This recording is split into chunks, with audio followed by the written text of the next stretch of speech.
This is Story Time with ETC, and this is episode number 7 now. So thank you guys so much. This is the band Valid Blue from Wolfsburg, Germany. Hello. Hi, guys. And starting on the left here, we have Lena on the bass. We have Dennis on the drums. We have Susan as the lead vocalist, and we have Annie as a vocalist as well. Yeah, and today Peter is missing. Right now he's on the way to Berlin, watching the Rammstein concert over there. Oh my gosh. Yeah, so we are 4 today, but Peter says also hello and wishes us good luck with you guys. Well, thank you, Peter. And I mean, it's hard to beat Rammstein, right? Yeah, I mean. Yeah. Well, hey, so thank you guys so much for being here. What we loved about your guys' first song that we checked, Poison in the Veins, was actually how controversial, edgy, and I think I got an alarm going off here. I think that's mine. I'm so sorry. Oh, no. That's all good. So how's the temperature over there? What's the weather like at your place? The temperature is pretty good. We're in about 20 degrees, so I don't know about how much that would be for you guys there. Was degrees or Celsius or? No, I think they use Celsius in Germany. I think the United States is the only country that uses Fahrenheit. Right. Yeah, so it's about 20. How's it over in your guys' place? I think 25 or 27. Yeah. Oh, very nice then. It's a nice summer day today. And where are you guys? Are you in your studio right now? No, that's actually my apartment. Oh, this is your apartment. So yeah. Peter is not. It's in Berlin, and usually we on Sundays we're sitting in the studio doing studio stuff or rehearse or talking about our plans, what we're gonna do with the band, or filming something, recording something. And today is interview time with you guys. Well, thank you guys. Do you have a specific time that you have for this interview? Like, do you have an hour or something like that, or? We planned an hour, but we can go longer if you want. Okay, sounds good. So just to know how long I got to make this go. Yeah. And so what we want to start with first is kind of learning about a little bit of each of you. We'll start with Lena because you're on the left there. So far what we have found out is you don't only just play bass, but you actually play drums, piano, and guitar. So you're a multi-talented artist. That's amazing. Maybe you could let us know how long you've been playing these instruments and what made you focus on bass over those other 3. Yeah, well, I'm really impressed that you did this research. Thank you very much. Yeah, I started with guitar actually when I was, I don't know, 8 or 9 years old, I think. And my father, he used to play bass when he was in my age.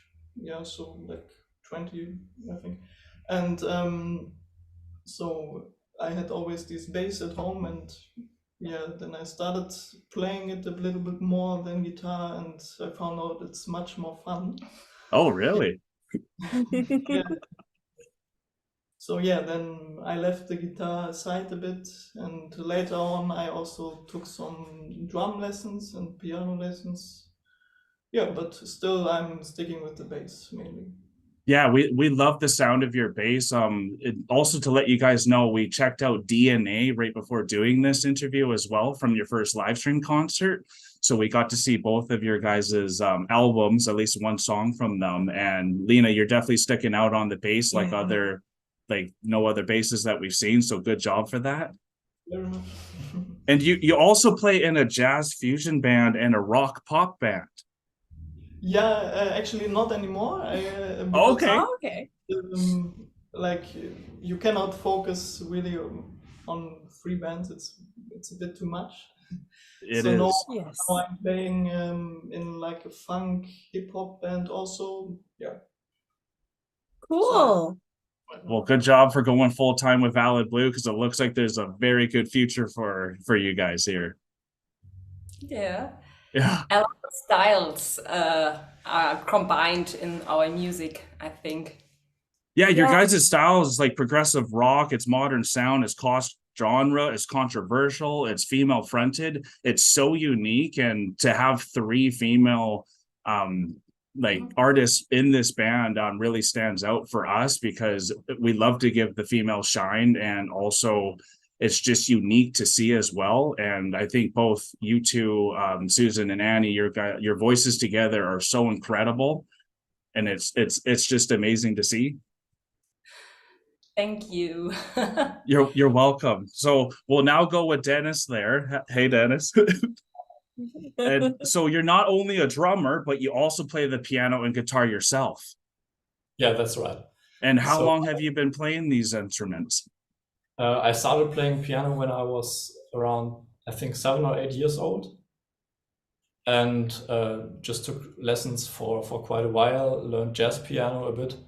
And then when I was in 5th grade, I saw a classmate of mine playing the drums. And from then on, I started annoying my parents a little to No kidding. buy a drum set for myself.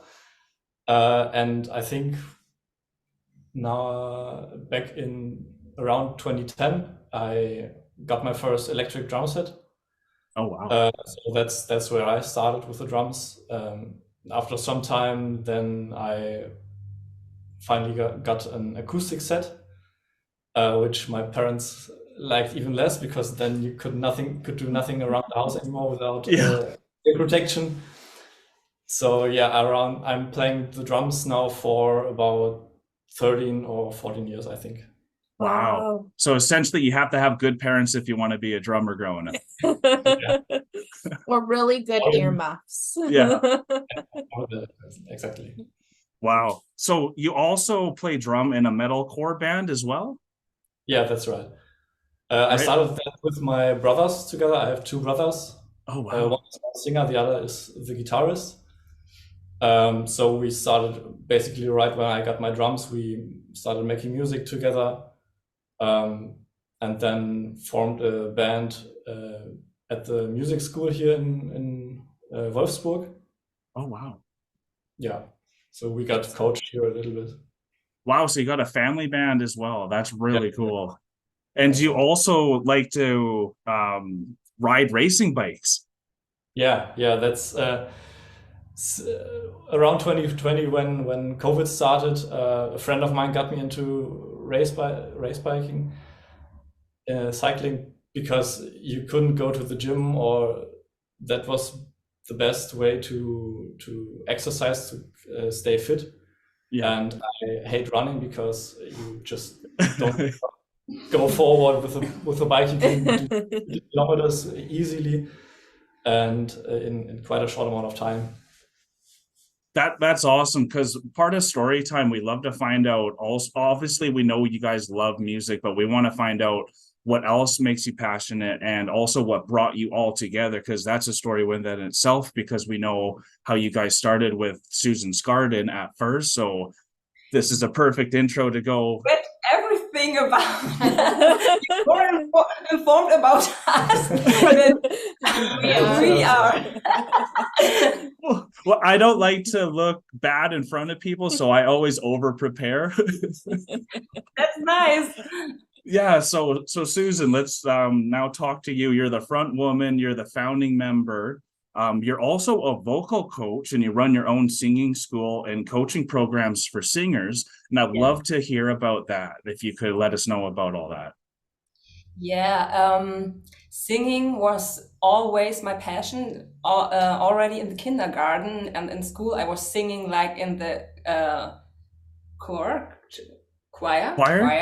Yeah. Right. And I started in a party band in the age of 14, because my uncle is a drummer, and so the passion of singing started. Then I was singing in the cover band about over 10 years, and then I met Peter, and Peter always made his own music, wrote songs, and he's also an audio engineer, a guitarist. Wow. And so my wish was back then oh, I want to create music. I want to sing my own music. And then we started to writing songs, and then the band Susan's Garden started, and that was a pop rock project. And Yeah. and this was, I think, in 2010, and in this year I studied, but I studied like a little translation. It was a technical translation. Right. And we started with a band, and Peter told me, okay, when we want to go further with the band, you have to decide, what do you want? Go to in the industry, you want to work there, or you want Right. to do band and do something with music. And so I decided to to sing and to teach singing. And then I started my singing school in 2014, and that was the best decision I could make. So Congrats. I could combine the work with the band and also my professional job with singing and voice. And That's and incredible. It's amazing. That and must be so- a lot to juggle. yeah, and so we could rise Susan's Garden back then, and played a lot of concert, like over 100 concerts around Germany. Yeah, and later, I think in 2016, 17, our writing process went different. You know, we Mhm. were more like wanted to write about controversial topics, socio-critical topics, not anymore the shiny, fun Yeah. stuff. And also like our musical heart was always the rock music or the prog rock music, like Pink Floyd, Oh, yes. Material, A Perfect Circle, Tool, and all the kinds of bands. And so we decided to create a different band, and that was Velvet Blue. Wow, I think that's an incredible journey already, and we're definitely going to dive into all that history to elaborate more on that too. So thank you for all that information, Susan.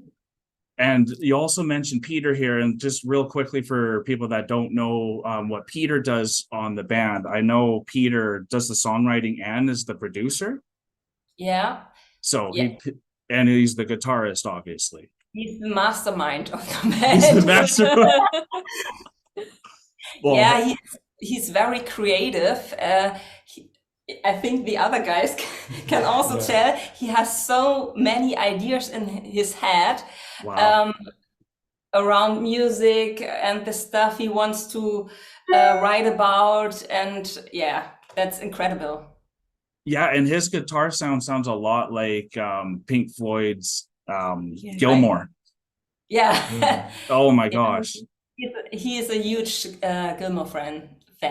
Yeah, and from Canada, Pink Floyd's basically the biggest progressive metal band, as well as Rush. So that's actually the first thing that we thought of was Pink Floyd when we were listening to you guys. But then it was a modern, more edgier version of it. And I know you guys are saying it's hard to put your music into a certain genre, and you're maybe looking for the correct way to explain your genre, but have an idea, you're welcome to tell. Well, I think controversial progressive rock is kind of up there too. Modern is definitely there as well, but your controversial is I think your best niche that you have, at least for us. Okay. Mhm. That's great. Yeah. Yeah, it's interesting. It's very interesting. And Annie, we want to talk to you now. And Annie's actually the one who reached out to us and wanted us to check out your Poison in the Veins video, which we loved. And thank you guys for sharing our reaction as well. And Annie, you've been singing since you've been 15 years old, and you're one of the founding members of Velvet Blue. And you also study sociology, and you keep fit with sports. Yes. So what sports do you play? I don't play sports. I'm going to the gym, so I'm only with me and can concentrate on this and can be active. Active. So I don't like cycling like Dennis. Right. but I like running, so running and going to the gym.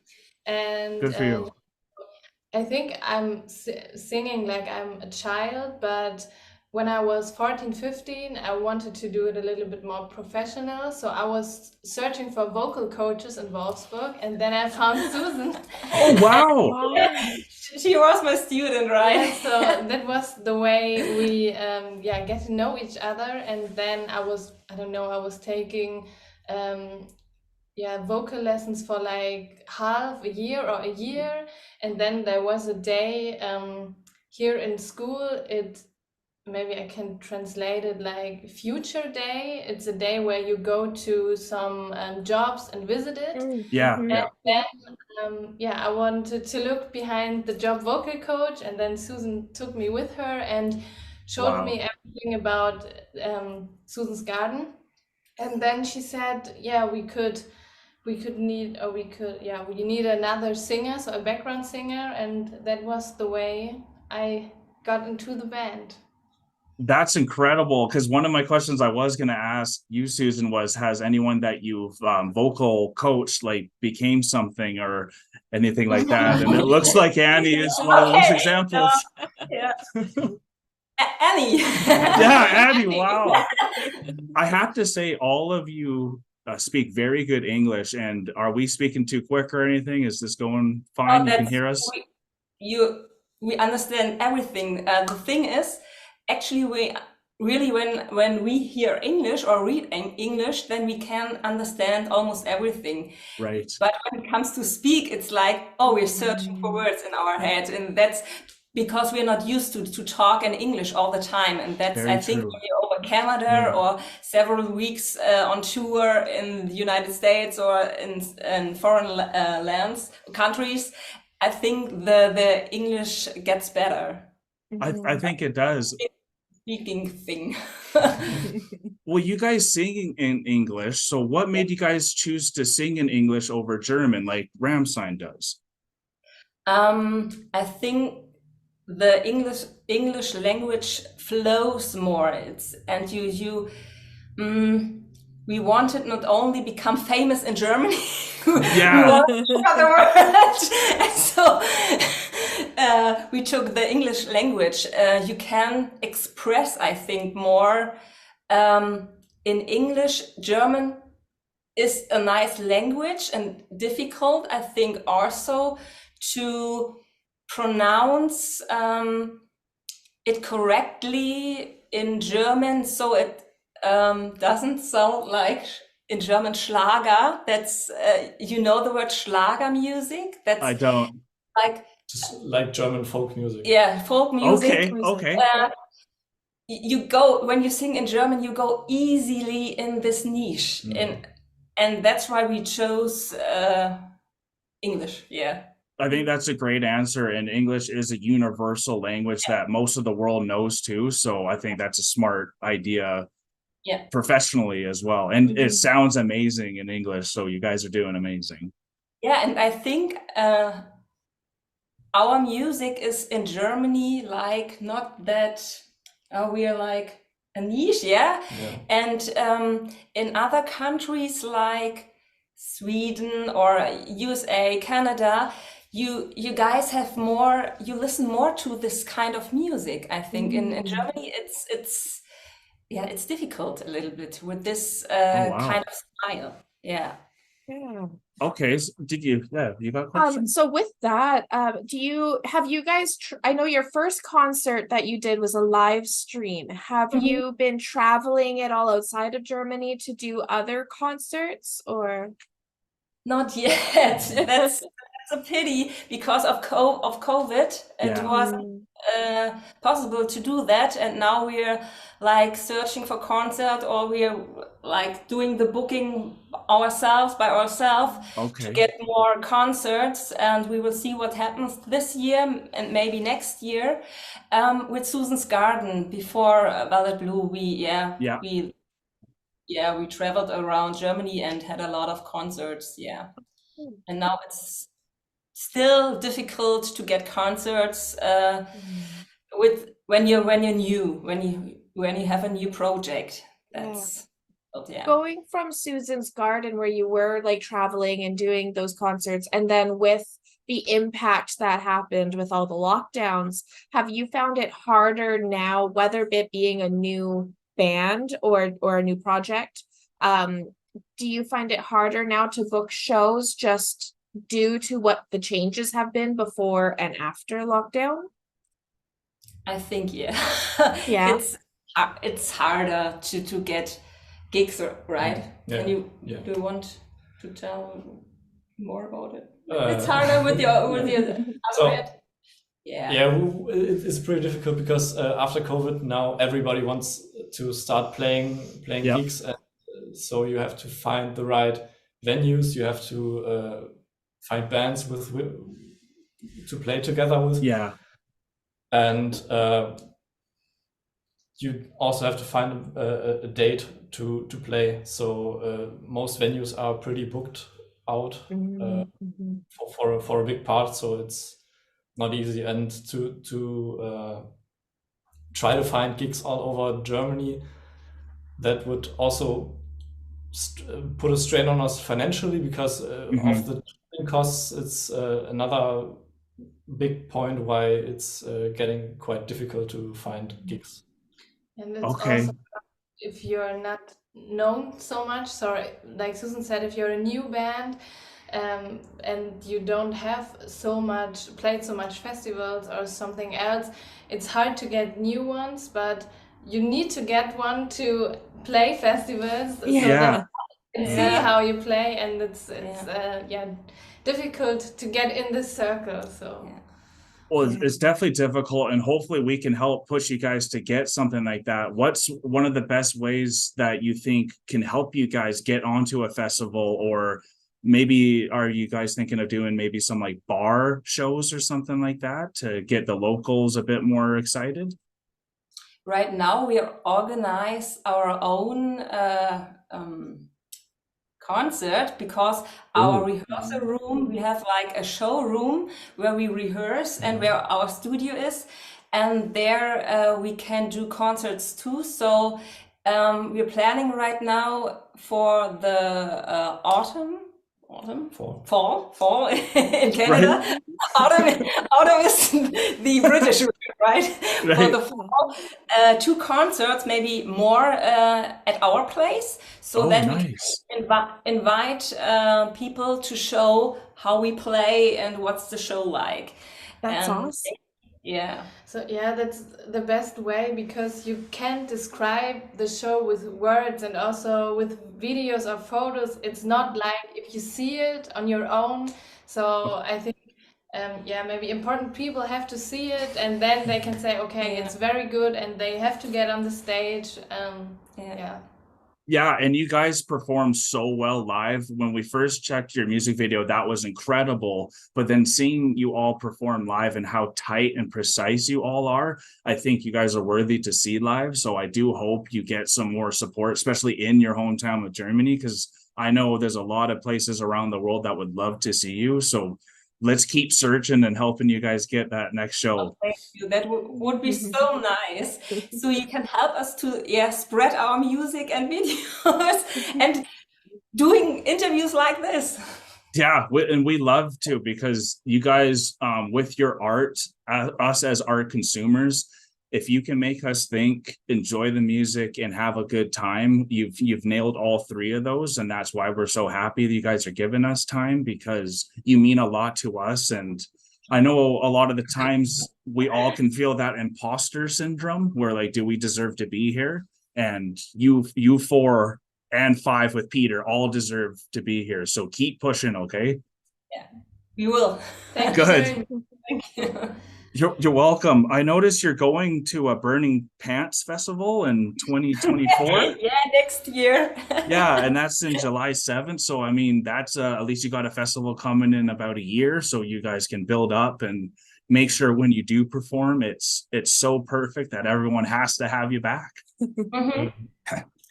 Yeah, the Burning Pants is gonna be a special festival. It's for like the sex positive fetish scene. Oh, okay. but they're playing famous bands, and they're famous in Germany. And so for us, is it a chance to talk with other bands or get in contact with like more musicians or managers or guys, so that we have the chance to play other festivals and shows. Awesome. Absolutely. Did you say sexual positive? Yeah, sex positive. Yes, Sex positive. sex positive scene. Sex positive scene, yeah. Fetish scene, right? Okay. And is that like why you guys have the black when you're performing? The latex? The latex? Yeah. The latex. It's like the latex outfits we chose because it's so difficult to have an style that not looks like metal. Yes. So Mhm. when you don't listen to our music before and just look at us, when you have leather pants or like a special kind of clothes, you think, oh, you're playing metal. That's a metal Yes. band. Yeah. And we're not playing metal. So we were searching for like a controversial, a little bit provocative style, and that's why we tried latex. And yeah, it's works great and it looks awesome. yeah. Well, okay, so we'll go into kind of the history of your band now to kind of see how you guys all joined together as a group. So you started as a 5-piece band and you emerged from a rock pop project, Susan's Garden. That's amazing. You and Peter formed this in 2010, and you actually put 2 albums out. The first album was 12 Colors in 2013. Do you want to mention anything about your first album that someone should know about it? 12 Colors is an album with 12 colors. Okay. Different songs, yeah, like funny pop rock songs. We tried a lot. We were like trying to find our sound, and yeah, that was just the beginning. I can say it's also the beginning of Velvet Blue, because over the years we developed the whole sound from Susan's Garden, the first album, to right now Velvet Blue, The Missing Link. That's a whole path, I would say, of finding ourselves, finding our musical style, finding what we want to say, what our message is gonna like, and yeah, from right on fun to right now the very serious, controversial, but also fun topics. Very fun. We love it. Fun. And thank you guys also for sharing that moment when we were talking about your song and how controversial it was, because we sometimes don't know if we should talk about these controversial stuff, but then when you guys are putting it right in the front like that, it gives us more courage to talk about what we believe in as well. We really loved your reaction video, because we said, wow, yeah, that's a great, you had so many great ideas and interpretation, and that's we said, yes, that's we wanted to say with the video. You did everything right. It was so great. Thank you. Oh, that's amazing. And we're gonna keep supporting you with those reaction videos. So that's awesome. Cool. And then also your second album here was Stronger, and this was in 2017.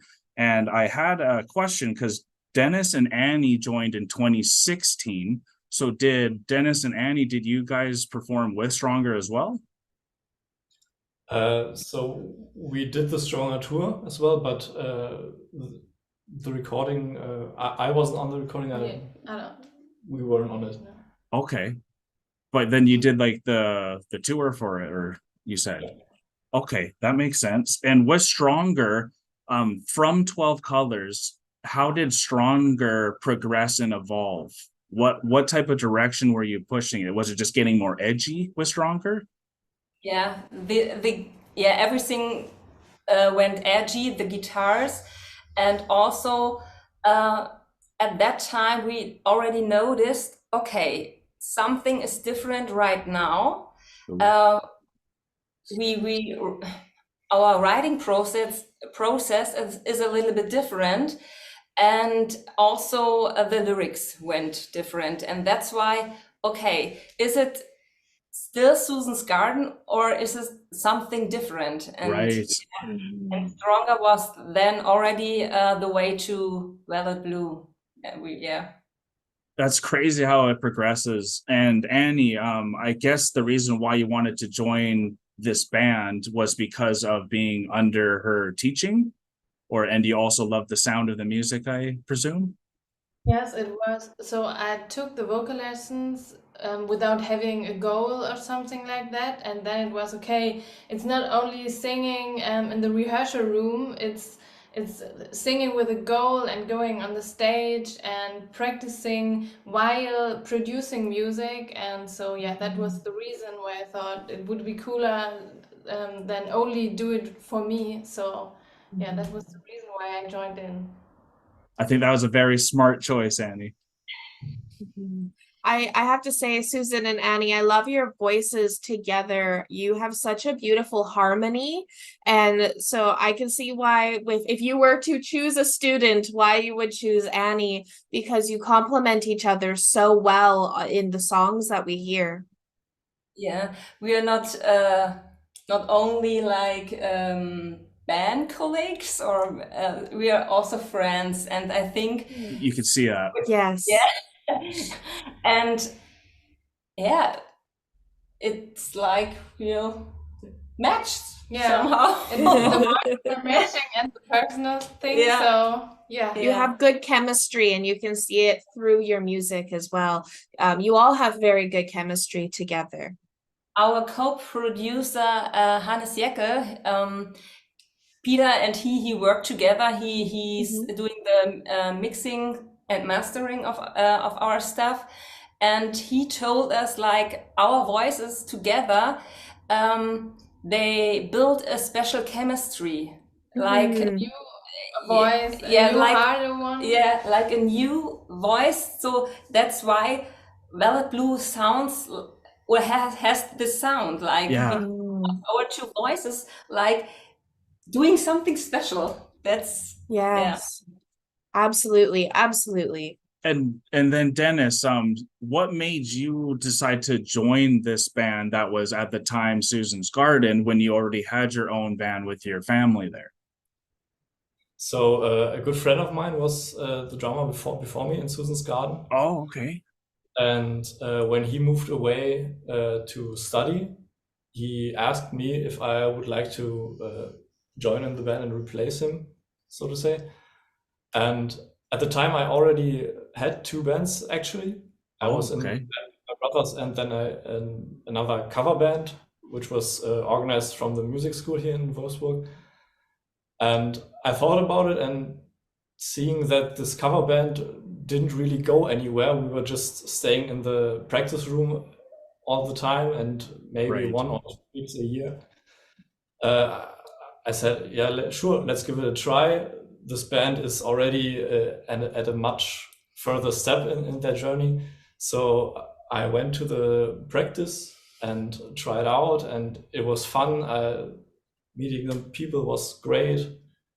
I think we had quite a good chemistry right away. Yeah. So it was really fun joining in, and basically after the first practice where I participated, I thought to quit this other band and join in. Yeah, we had a lot of shows too, right? So we needed a drummer very fast, very quick to play the shows at that time. And Dennis was so far with playing drums, and he was so great. So yeah, we have a new drummer, and so quick. That was so nice. And just the joy that you guys have, even talking about the experiences when you guys are joining the band, it's really cool for us to see, because you can see it's like, yes, we got this amazing drummer, and you're so progressive with how many types of genres you can play, Dennis. And that's definitely, I love drums, so that stuck out a lot for me there. Cool. Thank you. You're welcome. So officially in 2018 is when Valid Blue got assembled. And Lena, you joined the band in 2020, if that's correct. So Lena, maybe you could let us know what made you decide to join Valid Blue. Did you see them in a show? Did you have a friend? Did you get coached by someone? No. I had a friend, I think he played in Susan's garden. And in the beginning, the guitar. Yeah, she played guitar there. And yeah, he asked me like if I'm interested. And at first I was a bit like another rock band, because I was more into this funk and jazz music. Okay. But yeah, I decided to come, and it was while they were recording the first FYBTV album, yeah, right. Right. And so I was in the studio, and we listened together to the album, and yeah, I thought it was really great, and so I had a lot of fun to play the first album. Yeah. And she played the new bass very fast on the album, so I think 13 songs in 1 or 2 weeks. Yeah. Oh my gosh. Wow. Our former bass player left the band, and so we were in the recording process, and Jeez. At the moment we needed a new bass player very fast. Again, we needed someone very fast, and Lena was so professional. She did it in 2 or 3 weeks. She played the whole, recorded the whole album. Almost learned a song a day. Yeah. Wow. So Lena, and for everyone, I have a question. You played in like a funky rock jazz style. Do you bring a lot of your personal funky style and excitement to the band when you're playing, and adding your own flair on things with how you play? Yeah, absolutely, yes. For example, now on the new album, I play a lot of this slap bass. Yeah. Yeah. Don't hear too much in rock music. Comes from the funk more. Yeah, this sticks out a little bit. I think that's why you as a bassist has stuck out to me so well, is because when I saw you playing in the that live stream concert, I was like, wow, like very often a bassist doesn't really stand out, because if they're doing their job well, they're maintaining that consistency throughout. But you stood out to me, and it was just beautiful watching you play, and just how much fun and joy you brought to the band with what you were doing, and it was phenomenal. So I just wanted to mention. Thank you.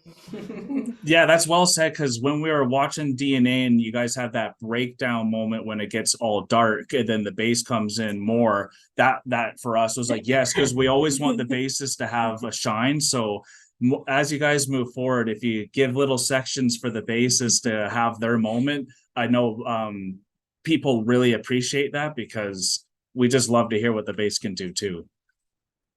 Yeah, that's very important for us as band, that every band member has a special moment in the band, and we are not like, that's the front singer and the other guys doesn't exist. It's like every band member is important and plays his role in this band, and that's why we're not like Susan and Valid Blue. We're like, this is Valid Blue. Yes. Yeah. We really appreciate that too, because a lot of lead singers can overtake all the fame and stuff. So your humbleness and your modesty, I think it really shows, and everyone gets a chance to shine. And I think if you give space for it and it's not too chaotic, and you have a perfect blend going. You're welcome. So 2021 was your first single, and it was Bad Signs, and that came out on March 5th. And something really funny, when we were doing your DNA song, it's WFYB.TV, and I actually thought that meant whatever floats your boat at first, because that's actually what the acronym, at least over here, means. Over here, what it means. But now we know it's "we fucked your brain," so oops. So when you watch the DNA video, we think it means whatever floats your boat, but now we know that it's we fuck your brain. So I'm glad you get a good laugh out of that. We did correct it. so we know now. So, and that's already provocative. That's why we love it. It was shocking for us in a happy way. Like you see, it's not like it's like, oh, cool, they're going there. And like for us, that's amazing. So what song on that first album do you think caused the most controversy? Oh, That's a good question. yeah, right. About it.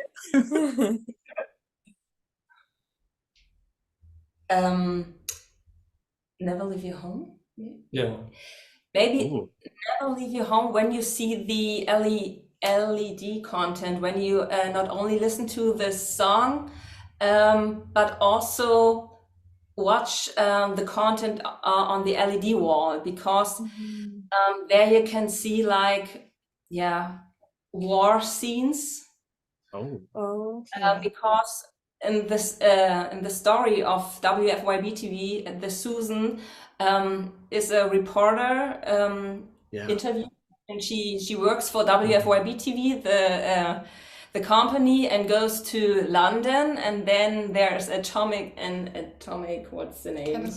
Catastrophe. Oh, yes. And that is Never Leave Your Home, to show, okay, that's a catastrophe here, and we talk about war, and at that time the war in the Ukraine came. Oh wow, Came, and so when you see us performing the Never Leave Your Home on stage with the content on the LED wall, it's like, Wow. what's going on?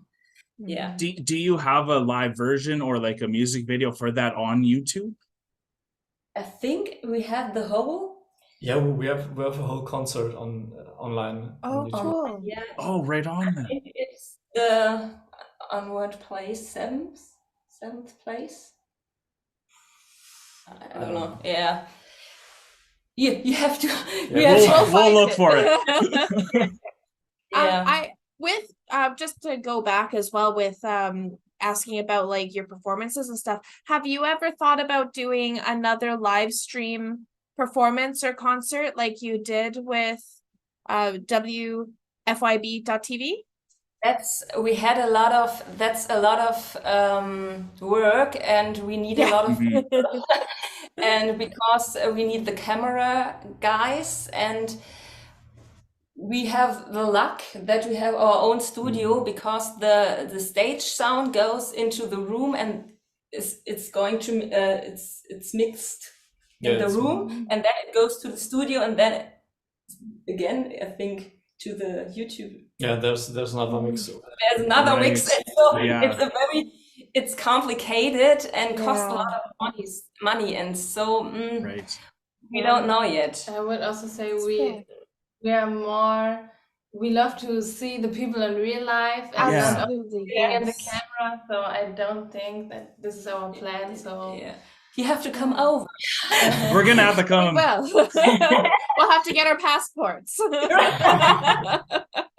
Well, that's awesome. Something I wanted to find out too about your band is because from Canada, we don't know too much history about Germany and all that. And maybe you guys could enlighten us here.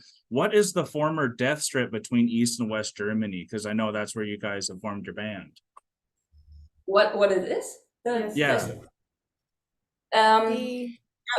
Germany was divided. Right. Until 1989, and I come from Eastern Germany, and the other three guys from Western Germany, and Peter also comes from Eastern Germany, and Ilbesfeld, that's close to Wolfsburg, where our studio is. There was the former death strip. There was like the Guardians. The wall went there to the border. Yes. There were the minefields and everything, and guard towers. Wow. Yeah. Where the studio is now. Yeah. There was the death strip, the wall. Yeah. Okay. It's interesting for us because in North America, they teach a very small amount of German history and they don't go too far into it. They just is a very small picture frame, I guess you could say. Mainly World War II. Mainly World War II. But so when we hear songs from German bands and we learn about more history that is kind of hidden from us, I could say, it's always really interesting for us to get to know more about the band and more about the people and what's been going on outside of what we're given, like spoon-fed, I guess I could say. So when we were learning about your band, that was something that really stuck out to us, where we're like, we don't know what this is, we don't understand, so we really want, so it's amazing to hear from you what it all meant. The other guys, the 3 younger guys, don't know it. But I was raised in the former GDR, so it was like it was Eastern Germany, and I couldn't go, or the people couldn't go over the wall. So we had to stay in Eastern Germany, and there was another political system. It was like almost a dictator. Dictator.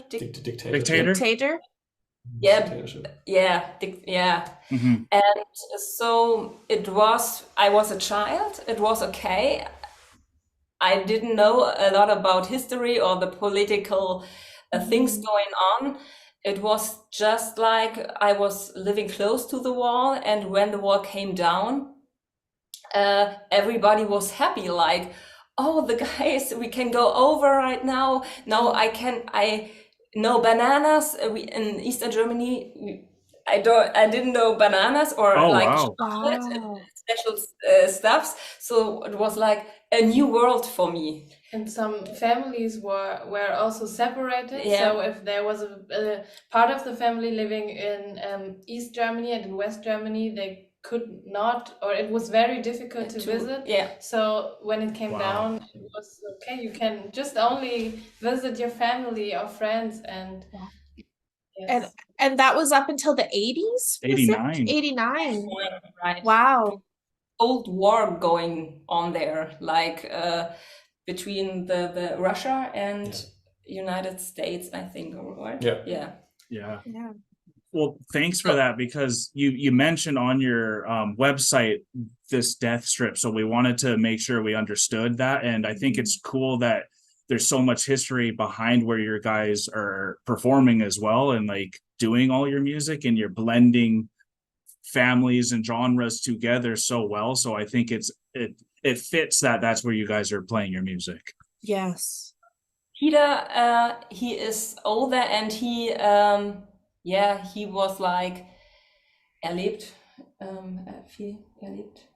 He had experienced a lot of stuff going on there. He was like a teenager at that time, and he couldn't do the Abitur, is it in the A levels? The A levels, because the political system said no. As it was a little bit difficult, very strict. Very strict. Yeah. Well, I'm glad things are going good now, though, right? Yeah. So he is the mastermind, and he has a lot to say, and wants to express everything in our art. I love that myself, because I love hearing people's expression of what they have gone through and their own personal history, their individual experiences, but also marrying that or combining it with the experiences of a whole. So with you guys being split with the East and the West with what you're expressing, and then also having your own individual worlds, is a say, to then come together with Peter, who has like this knowledge from older knowledge, to then having the younger bands coming together to, I just think it's beautiful how you're expressing this and being so progressive with it and bringing up these topics that create conversation, because that was something that I loved about both the song DNA that we listened to and as well as Poison in Our Veins, is it created so much conversation between me and Kyle to talk about your music and then bring up things that we maybe wouldn't have talked about before. And so I think that's beautiful. What you're doing is bringing these things to light that would normally be hidden in the darkness. Yes, thank you so much for your words, because that's exactly what we want to do, like writing songs that people could not only listen to it, but also talk about it and like and look it with different eyes and yeah, have different ideas about it, and that's great. Thank you so much. You're welcome. And something else on DNA that made like what you guys do with your art as well as with the music, but with the DNA, there's the 4 letters in the DNA strand, but then you made all of them say something like envy and fury, calmness, and that was on the background while you were playing. And that was phenomenal. And I think it blends into the topic that your album was trying to talk about, which is it's a concept album that deals with loneliness caused by social media, how far you go and what happens if you don't succeed.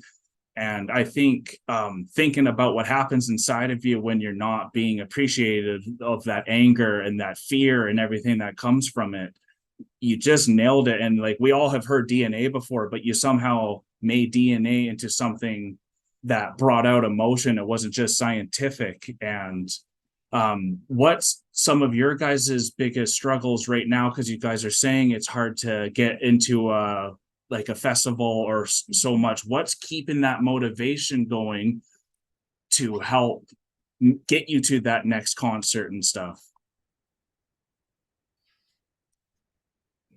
Who wants to? How about Lena? It's like the love to what we're doing. It's like we I can't tell. And I think like also it's on Peter, because Peter has the next 5 steps in his head and right. have to go on, and yeah.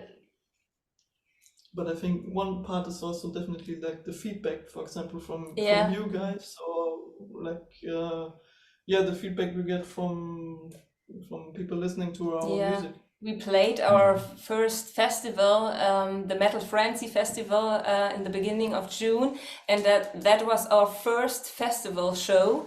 We played for like half an hour, but without all the LED light stuff. Right. And that was important for us, so we could show the guys, oh, this band can also play without all the fancy stuff, extra fancy stuff around.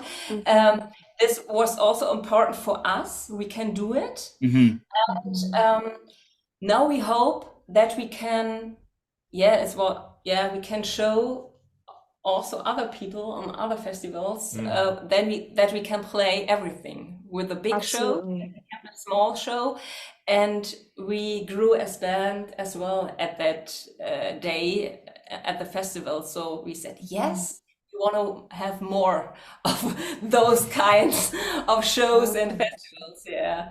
Well, I think your music speaks for itself. It doesn't need the extra stuff. That's a bonus, but your music itself is incredible. So I do hope you guys keep getting the chance to show yourself. So why don't we move towards your album right now, The Missing Link? And actually, before moving on, I did want to ask, what made you guys go the vinyl direction? You went, I think it was a double vinyl, right? Yes, double vinyl with your first release. And what made you choose that as the direction to go?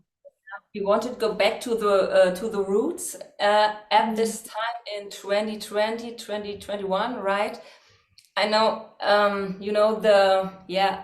music listeners today with all the Spotify and streaming platforms, they're like not listening to the whole song anymore, and they're like swipe, especially when you listen to Spotify.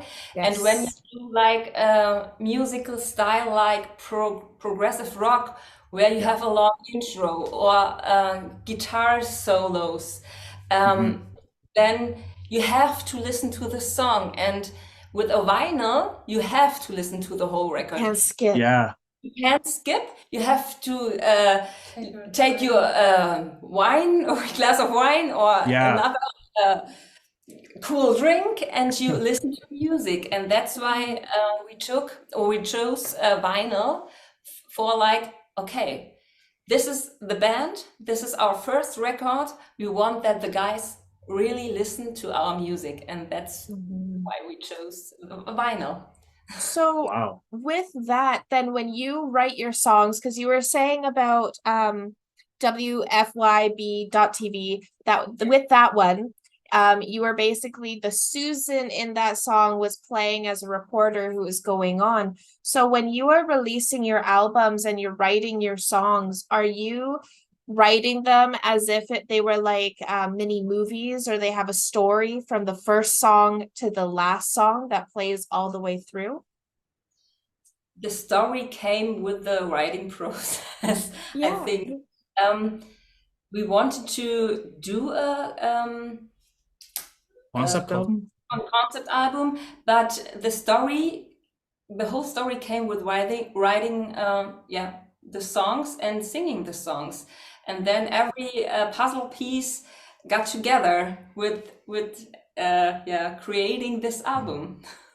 That's really interesting. And with these albums, you have a trilogy plan, right? And your last album's going to be called Mars, I found out. But let's jump now to the missing link before getting to Mars and all that. I know 4 or 5 of the songs didn't make it onto the WFYB.TV album, and they got moved to the missing link, as well as some other ones. Do you want to let us know what happened with that, for why those 4 never made it onto the vinyl? It was a time problem. A time problem. Right. We had to make a triple vinyl, and that was too much for the first album. That's ambitious, a triple vinyl. Because when you produce vinyls, you have side A, B, C, D, and you only have one, like 20 minutes on one side. Yeah, Maximum 20. 20. Oh, wow. Maximum 21 minutes, and so. Yeah, what do we want to do right now? Okay, just do another album, and Yeah, so we did like a spin-off now with the missing link, and there is the missing part, and I think it's a little bit more progressive than Nice. At least from the 2 songs we've heard, Poisons in My Veins is a lot more progressive than DNA, and we love them both, though. Something I did want to ask from your first album, before moving to the missing link, is there a hidden gem that everyone should be listening to on your album that doesn't get enough shine? It's a sad song, I think. The song before sad song is Why the Hell? Why the Hell? Why the Hell is such a great song, because the guitar playing is really, really nice. The intro is really, really nice. Yeah, and it's a nice song as well. Yeah, but every song on this album is a great song. You got to listen to it start to finish. And every song stays on its own and is so different, so it's not like you hear the first 5 songs and think, oh, everything was the same.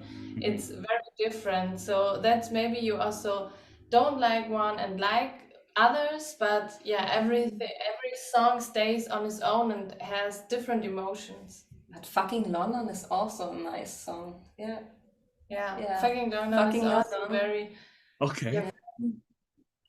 it's progressive and calm. It's a very cool mix. Okay.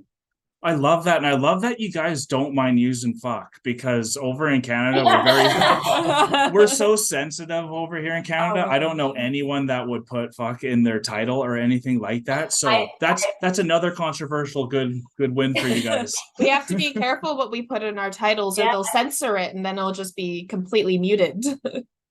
I did a lot of interviews the last weeks because of the missing link. Right. And one question was always like, why you say fucking London? Because why London? It's such a nice city, and I always say, okay, it sounds so nice. It does. It does. It could be fucking Berlin or fucking Stockholm. I don't know, but fucking London.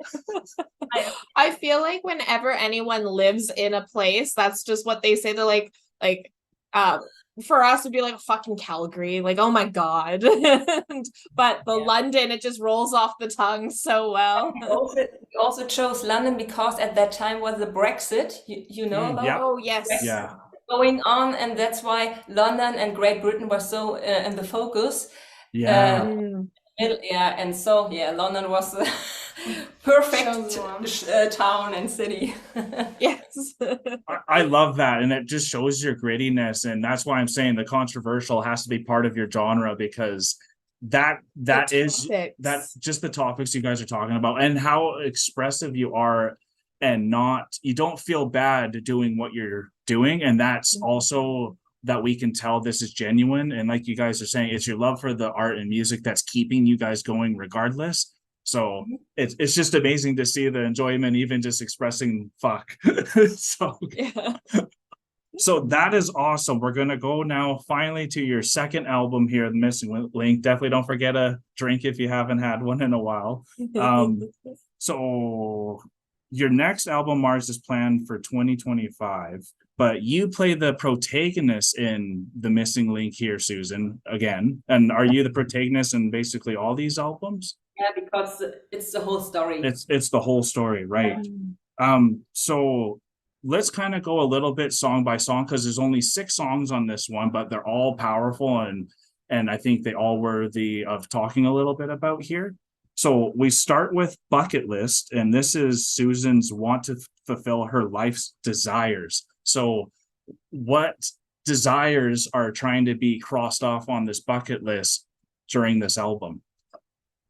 In the whole story, she wants to be famous, and the missing link is the missing link between song 4 and song 5 from the WFYB TV album. And at that time, she is like a teenager in the 20s, and she is so alone and desperate, and thinks about how I become famous, what I have to do to become famous. And she thinks she's writing down her bucket list. Right. And the world is not that good as it shines right now, because the WFYB TV album is about like media sensation, and we're living in a world where a lot of stuff is fake, and she doesn't know what's fake, what's the truth. And so she's like a little bit schizophrenia on the album. You hear it on Poison, or yes, you do. And that's the start of the missing link theme, the bucket list. What can I do to become famous? What ways can I experience also the bad ways? And that's the whole story of bucket list. Wow. Do you guys have your own bucket list that you wanted to achieve when starting this Valid Blue band? With the Valid Blue, or our own personal bucket list? Maybe your own personal, if that's easier to, but maybe as a group, like, is there something as a group that you guys are looking for like, hey, we made it here, or we're trying to perform over here? Is there anything that you're trying to reach that, or just your goals, I guess? I think we are really lucky right now because we're doing an interview with you who are from Canada, and that's something so special. Our first step, we're doing Wow. an interview in English, and we reach to people from other countries. Yeah. They love our music, and that's very. I'm lucky. I'm happy about this, and that's one of the steps. Yeah, I really want to show something with our music and tell something, something, and leave something on this world. Yeah. Yeah, I think the main goal is to spread our music, to get people to listen to it, but it's not like we have something like a list and write all the points and are okay, we course. done it. So it's more, yeah, not so concrete, but yeah, everyone of us has the same goal. Wow. So is this actually your first English interview? Yeah. Yes. Yes. Wow. We feel honored That's to an be your honor. first English interview. Thank you, guys. Wow. Thank So That we have abs- the chat. absolutely, anytime. So your second album here is All I Want. Road to Fame is Hard Won Gained. Lena, what has been one of the hardest roads that you have had to go over on your pursuit for success with this band? I didn't really understand the question. You mean?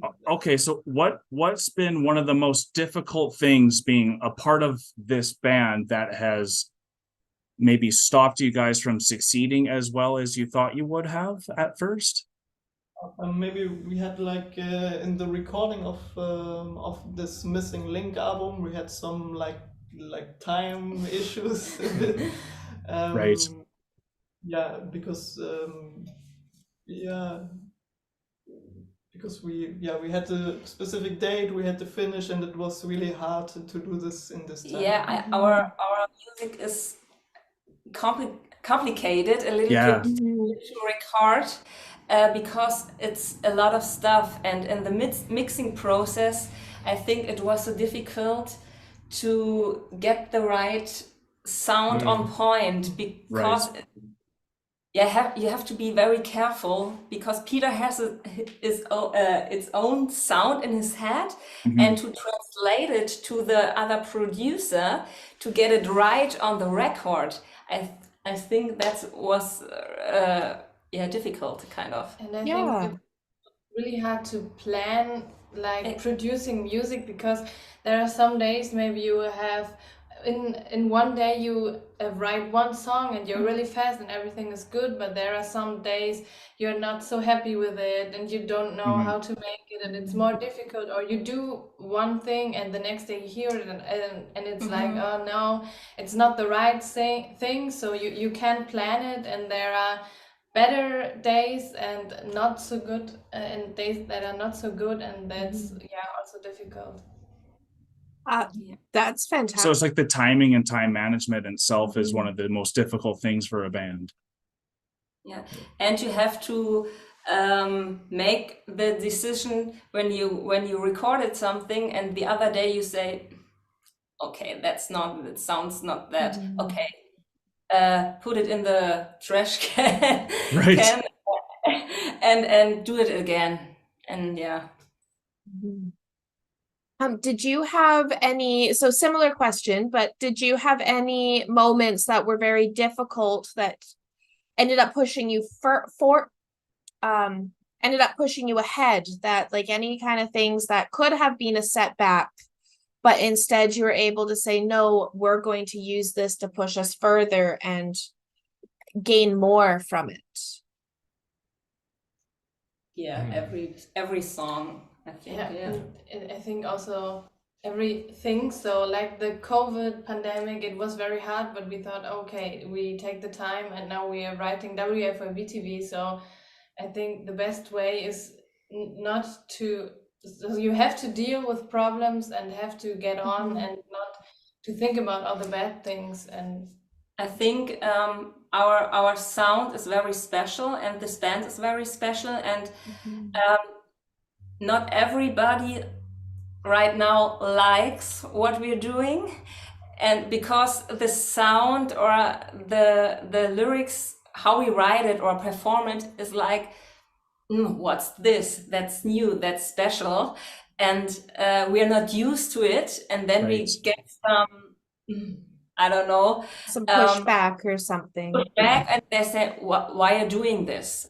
And I think you have to stay strong, and you have to stay yourself in your ideas to pushing you further and say, no, we do it our own way. And I say the word right now, fuck off what other people tell us.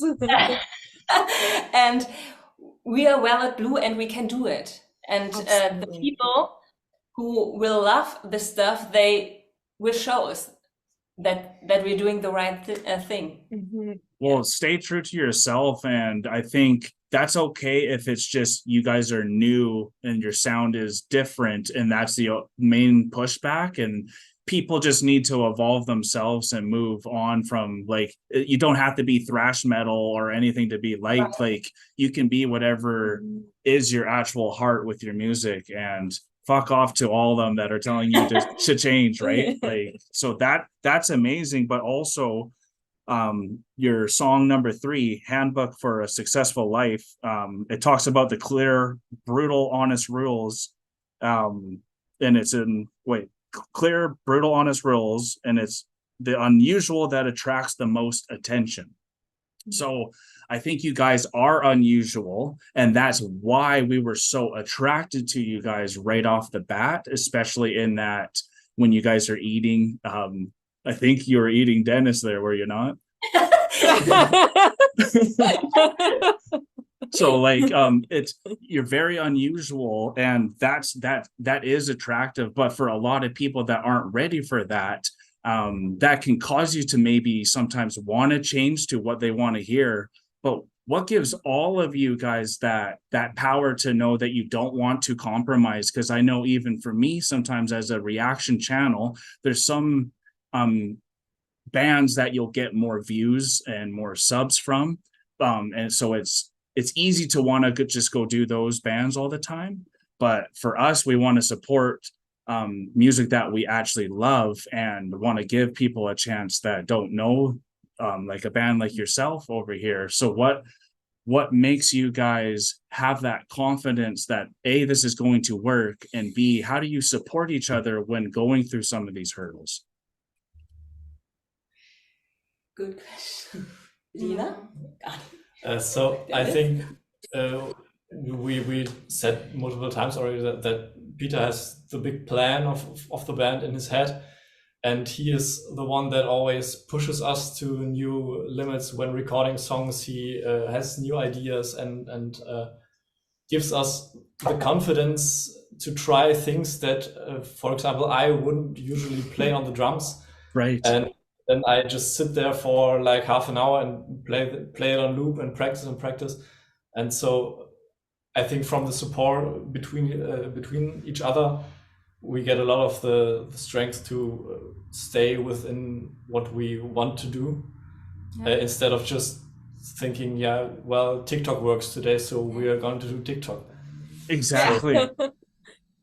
So Peter really lets all of you guys perform the way that you want to, as well as challenging you guys to like push it, like, hey, no, let's do a little something different here, and I know you can do a little more. Especially the song "The Handbook of a Successful Life." There is, that's so different because there's a samba part in it, and we in the beginning we thought, what he's doing now. It was so weird in the writing process to go from this hard-hitting chorus to now we're samba dancing. So and back to the verse where it's just. So I take it there's been a couple moments where you guys all just look at Peter and like tilt your head to the side. You're like, what? I can't remember.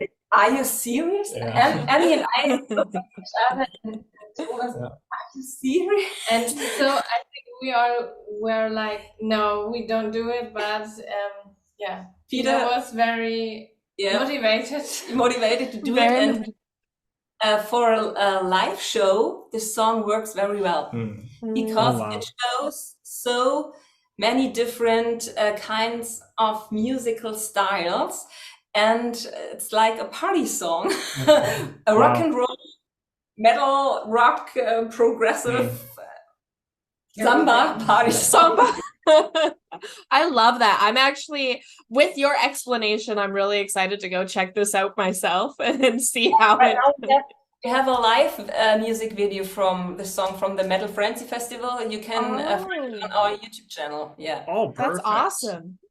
Yeah. Okay, so now the next song is the song that we have actually reacted to ourselves, Poisons in the Veins. There's so many things to talk about that. I think that the one that we should talk about is the part that you clipped about it from the actual reaction, where we're talking about, you know, eating humans and all that stuff, and like how the Hollywood elites go through all their rituals with all that stuff, and knowing that this album was about what it takes to make it to fame. I know a lot of people over in Canada have this concept that all these elitists are like drinking blood with adrenochrome and just like all this controversial stuff. Yeah.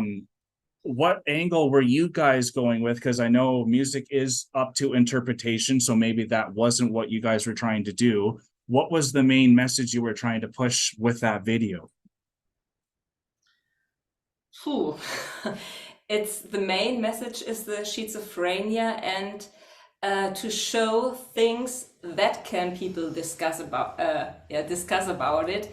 And right now we're living in a time, in a society and in a world where so much stuff is going on in society, in politics, and in the whole new media thing is going on, and every person right now is like finding out what he wants, or he or she wants to express, or to experience what's right, they say something, is it true or not true? Yeah. Then it's like a chain reaction. Do we know the game with whispering in the ear and the whole chain, and on the other telephone side, yeah, something different. Yeah. And actually in the video, nobody can tell if Annie and I eat a real steak or is it the human being. Exactly. It could also be like we're dining to celebrate what we did. So all interpretations are open. Yeah. Interesting. That's awesome. That's why we wanted to hear kind of if there was something concrete about it. And for me, I'm pretty black and white, and that's one of my flaws, I would say. So I'm always looking for the exact meaning. So it's nice to know that you're making this music also up for interpretation, so other people can enjoy it in different ways than maybe you thought even it could be enjoyed. And I think that's the best part about music, especially when people give us a song that they've already heard, and then we will hear it and then say something they never even took out of it. And they're like, wow, that's amazing. So yeah, and for the story, the Susan is like there on the right shoulder sitting the angel, on the left shoulder sitting the devil, and with the acid in the blood, you can consume something, right? Maybe Instagram, Facebook, you see something, and your mind is like, is it right? Is it true? Is it fake? And that's the acid in the blood, because every second you can change your opinion and your meaning about something, and it's the poison in the veins. Wow, thanks for that explanation, because that makes a lot of sense. That makes a lot of sense. And that's something that I like about your album that you've been pushing with the social media and like the chronically online aspect of the world today, where there's so much information and misinformation. Like I've seen this myself on even my Facebook feeds, TikTok. It's like you could take a picture and caption it with anything and someone out there will believe that that is fact. Yeah. And so that was something that, like, when I was watching Poison in the Veins, it really hit me, because we, as you saw in our reaction, we actually had a serial killer who fed people, like, so that was something that happened to in my town, in my city. Yeah. And so when I saw that that music video, I was like, ooh, like this actually happens here. Like this is really and so it's really interesting to know that the way that video was put together was that kind of schizophrenic feel of what is right, what is wrong, what is, like, is this actually happening, or is it just a stake, and it's crazy for us, or for me, because of what we went through personally, living in a town where those things did happen, and we even questioned ourselves, like, is this real? Like, is this actually on the news right now? Like, this feels like a TV show. And so that really, I loved that song because of how the personal feeling I had from it. Yeah. And that's the song. You got it. With your, are you going to be continuing with other albums with this kind of social media presence of, is this what is happening in the world, and like how it's being twisted or kind of like perverted through social media, through that, like, that telephone where it's like hits one person and the meaning changes as it continues? So I don't know if I'm getting it right. So you mean if we will do something to this topic in the future? Yes. Yeah. Yes.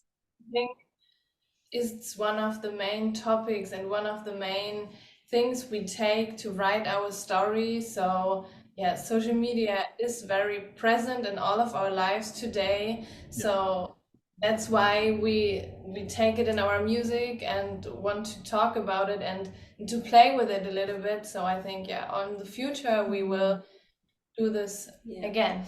We continue with the Mars album because the last song of The Missing Link is First Woman on Mars. Mars, yeah. And there we take the whole first mission, Elon Musk. Yeah. Right. What's going on with him? We take this and put it into songs and on an album, and that's also, everybody's talking about the controversial thing, what's going on with Elon Musk, or the Facebook thing, I don't know, the whole social media. Their fight that they're wanting to do. Yes. Wow. So we already talked about the First Woman on Mars, then, where you vlog and you literally go and have an interview with Elon on the video, I guess.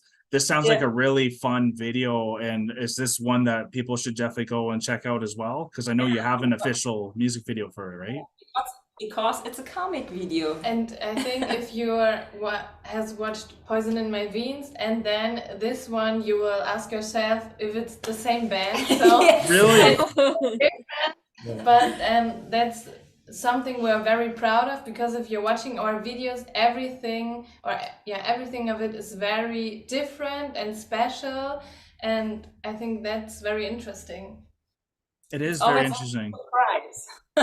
When you can't pinpoint someone, it causes more intrigue, actually, and it makes you want to be able to pinpoint. And the fact that we can't with you guys, as you guys are even having a hard time pinpointing yourself, it means that you're continually evolving as well, and you're not just going to be stuck in the same routine. And another question I had for all of you, really, with Breathe, Madness and Chaos Unfolds, Plans Working, No Time to Breathe. The question I have is, what do each and every one of you do on your downtime that causes you to actually be able to relax and breathe? I know Dennis rides a bike. Cycling is perfect to get into a different mindset and just empty your head of the stress. So just riding through the countryside. It's kind of meditative for you for riding. Yeah, just hearing nothing but your wheels on the tarmac. So that's pretty relaxing. I would also say the sports and spending time with your loved ones and having evenings and just sitting and watching TV and something like that. I calm down and almost meditate when I'm walking in the nature, like to songs or like hear books and then just walk in the nature. That's for like an hour or two. That's so nice, and I relax and calm down. Yeah, for me it's kind of the same, like to walk through a nice forest, for example, and put some like really nice music, relaxing music. Yeah. Right on. We grew up on an island, so we now don't live on the island. We live in the middle of the prairies, which is very rocky and not very luscious or very green. So we miss the nature walk. So I'm glad that you guys are taking advantage of how beautiful Germany is. It is beautiful, and we definitely want to come and see you guys as well when we come to Europe, and Germany will definitely be on the list now. You should come in November or October, then we play our concert and you're invited. Oh, that's true. Okay, good to know. In October. We will plan that. Okay, so now back to the band itself. So your first live stream was on May 15th. We did get to see the DNA. It looked amazing. We'd love to check more of that out.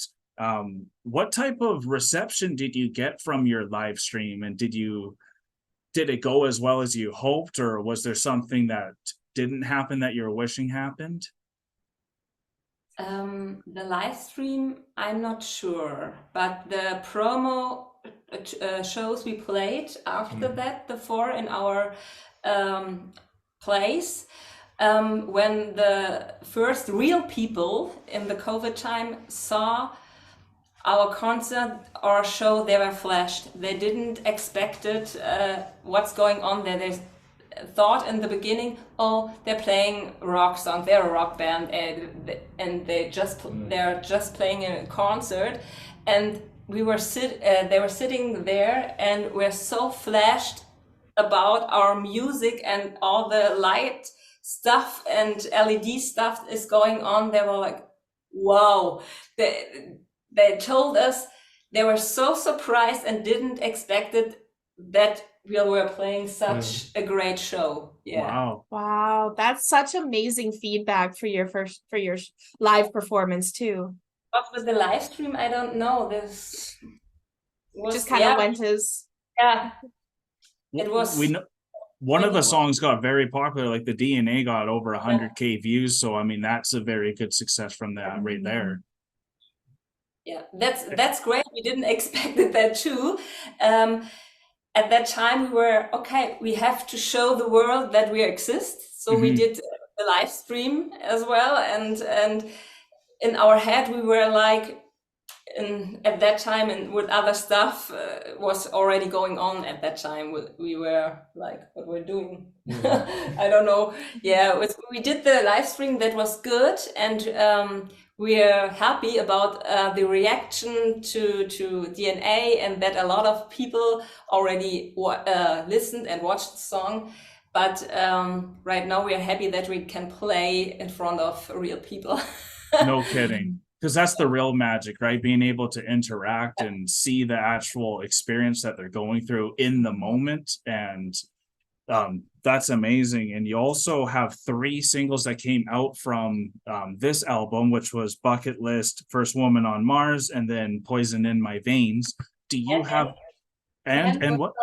And Handbook now. And really? Yeah, it's a live music. Okay. Wow. Live video, live the handbook is okay, awesome. And then Breeze is coming out in August, in the end of August, and then All I Want we do in the end of the year, I think. Yeah, we're planning to. We're planning. Then we have all the songs of the album out with a video. Good for you guys. And do you all work with the same people that helps your like video production there? And you have a great relationship with that, it looks like. Yeah, we have Peter is doing a lot of stuff. Wow. He also cuts the videos sometimes. Oh, wow. Wow. We have great people around us, and they support us with all the technique stuff like camera, helping lights, helping hands, and so on. Yeah. Wow. Well, thank you guys. It's already been an hour and a half, just so you guys know. This time's been blowing by. It's been a great time. I have one question for all four of you individually. This is a thought-provoking question, and it really tells at least me what someone stands for, and that for me is really big. So the question is, what would you change about the world if you became a world leader? And Lena, I'd love to start with you. Great question in the end. What would I change? I think I would change like how the money is Distributed. Yeah, Distributed? Yes. Okay. In what way would you change the money distribution? Because I think most of the like suffering from the world is coming from this, because there's too many poor people and too many rich people. I agree. Needs to equal out. Yes, exactly. I agree with that. What about you, Dennis? So something that is very important for me is the environmental impact that we as humans have on the planet. I think we are already making mistakes again with how we are treating the environment, how we are generating energy from coal and natural gas, instead of investing more money into renewable sources. So that would be one very big point for me, which I would definitely change. Amazing. So money and environment changes so far, okay? Early education in not only what you're learning in school about language, math, sports, and so on. It's more like how we should live in this world, and that every child can get access to education. So right. So they can maybe become a better leader in the world than people who have money. I don't know. Yeah. So more access and freedom to education at a younger age. General education, how to umgehen mit Geld, how to handle with money. Yes. Okay, yeah. Yes. Not the normal stuff in school, like how you're living, how you can do it on your own, how you can plan to live in this world as a human being. Yeah. When you're alone, not with a partner. So you have a lot of education in your head, and knowledge, mindset. That really resonates with us, because our kid who's 13 actually wants to be homeschooled now, opposed to public school, because of the things the public school is forcing him into, and he's feeling like he's not becoming a human correctly, and he wants to build on his how to be a human and handle things, and he wants to eventually go back to public, but he almost needs that upgrade to know how to deal with all this new world and understanding his money. And he's 13 and I just showed him how to peel potatoes. So, and he's like, how do I do this? And I'm like, right, you don't just know that, I actually have to show you. So So like home economics at a younger age, where you have understanding of money and taxes and how to live on your own when you finally leave the parents' nest, is a way to say. Right. Yes. And Annie? I would say that there's not so much hate in the world. So like if it's racism, sexism, or the war in the Ukraine, so that everyone can live happily together. So you don't have to like everyone, but that you can say, okay, I don't like him, but that's okay, and then there's not so much hate, so everyone can live together and became happy, and that would be, then everything would be a little bit easier. And what type of a law change do you think would help make people not hate each other so much? Or do you think that's individuals have to work on their own heart? It's on the individual, but if I came to this, what Susan says, maybe in the earlier years, Right. that in the education, that you learn everyone, no matter how he looks like, he or she looks like, or it's like everyone is a human like you, and that you learn it, and that it's normal for you to accept everyone. That would be maybe a solution, but because then there is not something like hate in your head, so if you don't know it, you can't do it, so that it's normal for you that everyone lives together like this. Wow, that's super encouraging, everyone. Thank you so much. Do you have any parting words that you would like to tell our fans or people that might be new fans to you guys that you want them to make sure they hear that we didn't ask you guys about yet? You asked us so much. You so great questions. Thank you so much for having us, for giving us the chance to have this interview with you and to show the world Canada in the first place. But for us, it's really not Germany, it's the world right now. That we're here, that we have a plan, that we have a message with our art and our music, and hopefully a lot of guys find the way to us. Yeah. We'll keep helping, guiding them towards you guys in the best way that we know how. And we also really appreciate the honor to do your first English interview. That does actually mean a lot to us. Wow. You did an amazing job too. Like, you were talking, all four of you, really well for over an hour and a half there. We hope you didn't lose too much of what we were saying. We tried to do our best with some good questions here. But Lena, Dennis, Susan, Annie, thank you guys so much for being here. I'm now going to send us off. Thank you guys so much for being here with Story Time with ETC. This was chapter number 7, and this is the band Valid Blue. Give them a round of applause from Germany here. We hope to see you guys again and hope you guys had a good time with us. But we are exiting the rabbit hole now, folks. Peace and love, everyone. Thank you for being with us and with Valid Blue and getting to learn about this amazing band. God bless y'all. Take care and bye for now. Thank you. Bye. Bye. Hey, thanks, guys.